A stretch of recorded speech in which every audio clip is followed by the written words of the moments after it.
घरकुलाचा हप्ता अडविल्याने लाभार्थ्याची मुख्य कार्यकारी अधिकाऱ्यांकडे धाव। पिंपळखुटा येथील ग्रामसेवक सागर रोठे यांच्यावर लाचेचा आरोप, कुटुंबासह ठिय्या आंदोलनाचा इशारा। पातूर प्रतिनिधी। तालुक्यातील पिंपळखुटा येथील घरकुल लाभार्थी युसुफ शहा यांनी ग्रामपंचायतचे ग्रामसेवक सागर रोठे यांच्यावर घरकुल योजनेचा तिसरा हप्ता थांबविल्याचा गंभीर आरोप केला आहे। या प्रकरणाची दखल घेत न्याय मिळवण्यासाठी शहा यांनी 6 मार्च रोजी थेट मुख्य कार्यकारी अधिकाऱ्यांकडे सीईओ धाव घेऊन कारवाईची मागणी केली आहे। युसुफ शहा यांनी दिलेल्या निवेदनातील माहितीनुसार घरकुल योजनेचा दुसरा हप्ता मिळवून देण्यासाठी ग्रामसेवकांनी त्यांच्याकडून 5,000 रुपयांची मागणी केली होती।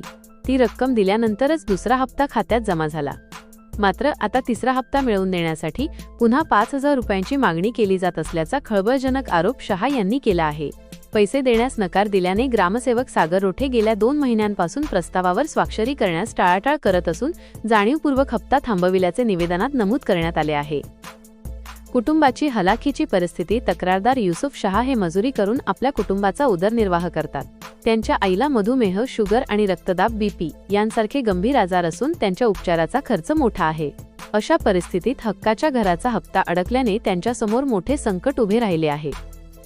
16 मार्चपासून ठिय्या आंदोलनाचा पवित्रा। या प्रकरणी संबंधित ग्रामसेवकावर 15 मार्चपर्यंत ठोस कारवाई न झाल्यास मार्च 16 रोजी मुख्य कार्यकारी अधिकाऱ्यांच्या दालनात आपल्या आजारी आईसह आणि संपूर्ण कुटुंबासह ठिय्या आंदोलन करण्याचा इशारा युसुफ शहा यांनी दिला आहे।